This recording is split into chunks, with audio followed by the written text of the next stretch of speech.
I get paid to sit and scramble where you guys actually have to do work. Yeah, I mean, seriously. I mean, who thought 2 years ago that you would be sitting here talking about C# on Docker? First of all, 2 years ago, I didn't know what Docker was, and C# was out of the question. This is my admitted bias alert. I work for Red Hat, so I'm going to mention Red Hat Enterprise Linux. I won't disparage any other Linux. You know, hobbyists are allowed to have their versions. And we have what's called a container development kit. Did anybody go to the Docker presentation at 9 o'clock? That was really good. He talked about Kubernetes. Okay, we have something that builds on Kubernetes to make it even simpler. So yes, Microsoft loves Linux, and I love Google Drive, but I can't see my notes, so I'm going to go ahead and do this. I love, you know, great. I guess I could split the screens. I'm not that advanced technically. Yes, they love Linux, and Red Hat loves .NET, which is our URL for all the .NET folks at Red Hat, which is, they're all standing in front of you right now. It's great working at a Linux place, and you're the .NET guy, and they're talking about all kinds of stuff. I'm like, well, whatever. I just use Visual Studio. But yeah, November 2015. That was the announcement of the partnership. The advantage of the partnership is that, like Azure, you can get a Red Hat VM on Azure. You can get support through Microsoft or Red Hat if you have questions, if you're using Red Hat in Azure. Our OpenShift product, which is like the Kubernetes thing, that runs in Azure too. So there's some benefits. All right, let's talk about containers. And if you know this stuff, bear with me. What are containers? Well, and why containers? Where? How? And with .NET. So they're sort of, kind of like itty-bitty VMs. Kind of, sort of. I mean, that's one way to think of them. That's the first way I would think of them. We've seen this diagram. The Docker one was better because his were hand-drawn. I tried that, and it turned out, it looked like a pile of spaghetti with mushrooms on it. I'm like, how did that happen? But if anyone in here remembers back years ago, I remember back in 2000, like installing SQL Server and like taking a disk and opening the CD drive, you know, and waiting for it to install, and just everything took forever. Like, okay, I'll have this done in like 3 or 4 hours. And now you then you spin up a VM. And like, oh, I got an instance. And I worked at Rackspace before, so I was like, oh, I want a VM with SQL Server. And well, if it was Linux, you'd have it in a couple minutes. If it's Windows, it'd take 15 minutes. But still, it was better than 3 hours, right? Then we went to VMs, which is like awesome. Everything's real fast. DigitalOcean, what they say, under a minute you can have a VM. And now you've got containers where you've taken out basically the hypervisor and the little containers talk to the kernel.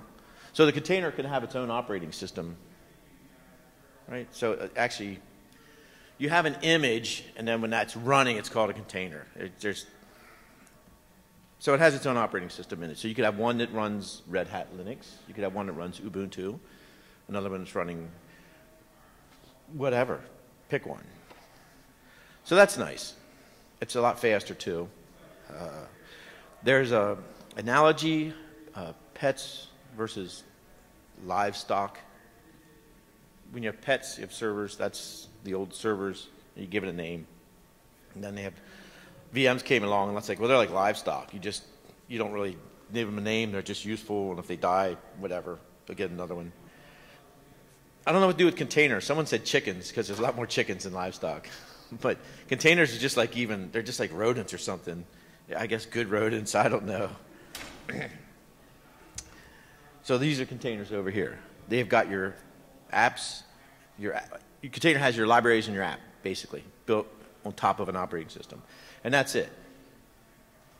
We all know the advantages. I shouldn't say that. There are many advantages, which we will get into. One neat little package. For example, yes. I can't hear you. Yeah. Okay, the message from my wife, never mind. She's got her hair done. I knew that was going to happen. I just knew it. Right? Where do I get the Facebook messages? And they might not be safe for work. So when you create a Docker image, you have what's called a Docker file. Which is basically a configuration of what you want in that image. And this is an example. You don't have to understand all this, but I'll point out some of the lines. The first one is like where you're starting, like your operating system, or they're done in layers, so like you can build on one another, right? So somebody has just an Ubuntu one, and then somebody has one with Ubuntu with, I don't know, whatever library is installed. You could choose that one as your starting point. That's the whole idea. The maintainer, that's just documentations. And then basically I'm just copying the source code, my code, into the container. Image. And there's more. This is not a complete Docker file, but this is just to give you an idea. This is kind of how it works. Why? My boss gave me this slide, so I put it in there. But apparently a lot of people aren't ready for it. That's the short story. The TLDR of this is people aren't ready for this. Like they don't even have the talent. And I don't know if we're ready for it. Let's go a little rabbit trail here since we have time. My son is an IT bit of an expert, and he hates containers. He says they're a fix for a problem that doesn't exist, or if you have that problem, the answer isn't containers, it's better code. He is a fan of the monolith, and his stuff is very performant, so he and I have a lot of great discussions.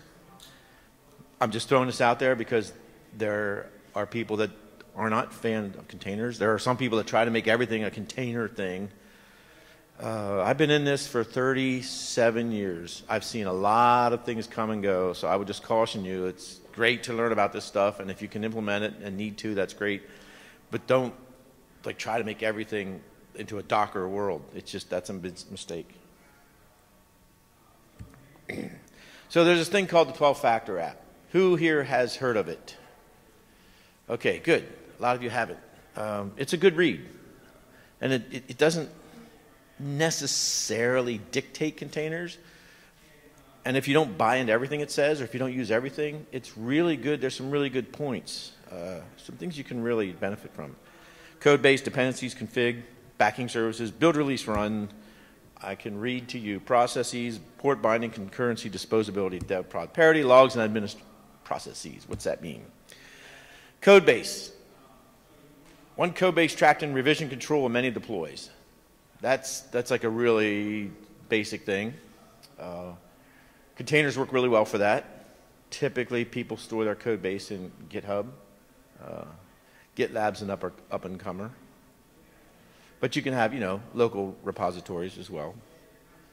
You have revision control, and then you have many deployments of that code. So the challenge, the goal is to make sure that you're consistent, right, in your deployments. And there's variations of that. You have what's called blue-green, and you have canary, and there's another one that's failing me right now. But when you roll out new code, ways to test. But generally speaking, this should be a repeatable process, and it starts with one code base. You don't want stuff scattered to the four winds. I remember, if you're in .NET, I remember you created a project, a solution, and then you'd had to add references, and maybe you'd go out and you browse, and you'd like, where did I put it? And then oh yeah, here's the DLL, library, assembly, and then you'd add that to your solution, your project, and then you'd hit F5, and it wouldn't work, and you'd lean over you'd yell over the top of the wall and say hey Steve, this doesn't work, and which version of foo are you using? I'm like, I don't know, it's 1.3. He said, well, the newest was 1.4. I'm like, well, where's that? Well, that's out on the network drive under foo. There's a new version. I'm like, so it was a real hassle. With one code base, you eliminate that. Am I the only one that's ever had to fight that stuff? I thought people were sitting there going, oh my God, yes. Explicitly declare and isolate dependencies. Goes to what I was just talking about. You should be able to declare dependencies in such a way that it's like you do it in text and you specify the dependency, right? And that's it. And if that's in your code base, guess what? I don't have the problem with, hey, Steve, which version is it? Because I've got the dependencies declared in there, rather than me dragging and dropping stuff. Store the config in the environment. That's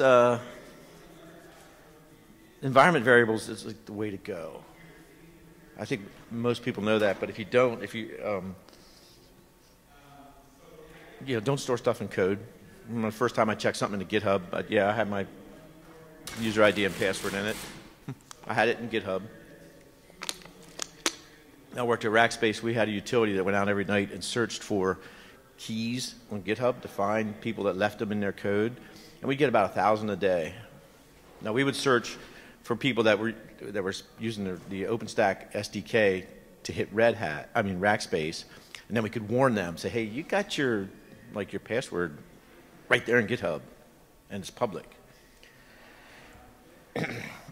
Treat backing services as attached resources. That just means that everything is a resource. You're not hardwiring your code into like MySQL.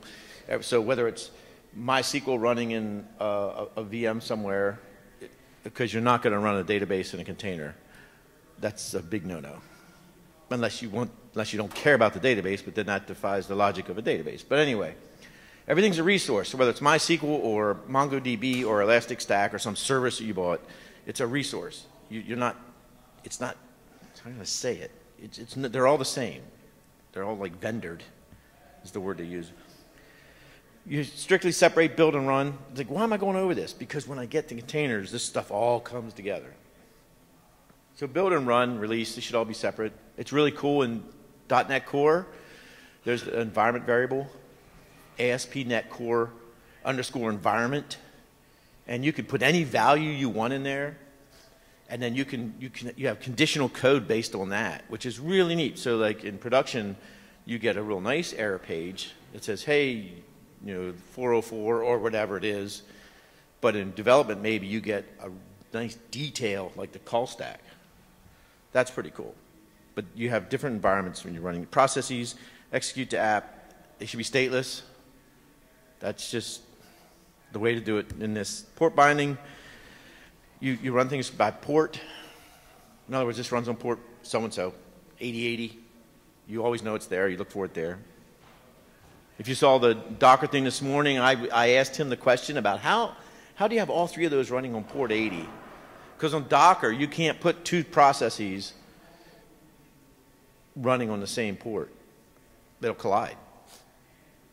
So you either have to specify the port number, and then you have to know that, which is a pain, or you can have it generate one randomly, which is also a pain. You scale out by your process model.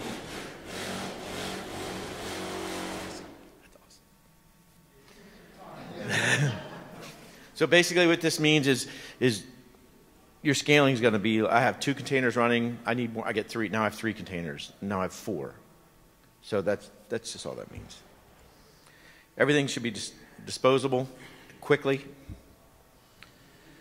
Try to keep staging production that's similar. That's one of the nice things about Docker. I think that's probably the best selling point is once you create the image and you run it on your machine, you can have extreme confidence that it's going to run the same somewhere else. In theory. I'm sure that Mark has instances where that's not the case. We're developers, we can break anything. Treat logs as event streams, which means just kind of throw all the logs in one place in an event stream, and then you can look back and see what happened. Ideally, you could undo. Run your admin stuff as one-off processes, not point and click. Write a script or do it, in command line. Okay, and microservices now. All that built, did I miss one? No. Okay, microservices architecture, right? It's the be-all, end-all. This is the savior of our careers. This is where we're all going to be in 5 years, making double our salary, and everything's just going to work great, and we're all going to be like Netflix, right? There's a bunch of tiny services is all it is. It really is. You can go read Martin Fowler's stuff, and nobody knows what microservices is. I mean, it's not been that well defined. I think the first reference to it, according to Wikipedia, was in 2011. If you're doing it and it works, then you know microservices. If you're doing it and it's not working, then microservices are horrible. So here's an example. I kept them nameless on purpose. But where I have the yellow box, let's say those are microservices that access a database on the back end. Instead of having one service for all my CRUD operations, what if I had 4 services? What if I had 5 services? Like, how would you do that? One for create, one for update. I know, I'll get back to R. One for delete. And then maybe one that just gets like a simple list, and another one that gets like detailed information. Now, if you think about using a website, I can see how that would fit into that, because people are going to go to your website. They're going to go to Amazon. And the first thing they're going to do is do a search, and they're going to get a list. And so you get a list of, you're searching for snowblowers. I just bought a snowblower. So welcome to the north. I love snow. So I bought a snowblower. So you get a list, but then when you want to know more, you click details, and then maybe that's where you get all the detail information, including videos and pictures and all that. But you wouldn't want to have to get that when you get a list for somebody, right? And the create might be a separate service because that hardly ever gets hit. So it doesn't have to run all the time. And same with the delete. And same with the update, as a matter of fact. And then you might even have other services for like the e-commerce stuff. So they all be separated out. No one can tell you the right way to do this. Again, this is all a lot of hand waving, and CEO read about it in the plane type of stuff. But there's a silly rule or rule of thumb, the 2 pizzas. The size of your team should be the number of people you feed with 2 pizzas. I didn't make it up. But the idea of microservices is that you have really tiny services. They're performant, hopefully. Well, all our code is. Let's just forget that. They're real tiny, and they're easily maintained by a small team. Of course, they're language agnostic. Now they're operating system agnostic with C# because it runs on Mac, Windows, and Linux. And the team owns the microservice. Right? They own it. So if I picked you 3 right there, you have this service to list shoes for our shoe store app. Welcome to Zappos. You guys own this. So when it breaks at 3 o'clock in the morning, if something went wrong, you're on the hook. So you better get it right. The upside of this is that you can, because they're small, you can like, oh, well, I could write that in a day. So you could have an architecture meeting and say, here's what we're going to do, and just in a matter of days have a proof of concept. That's pretty cool.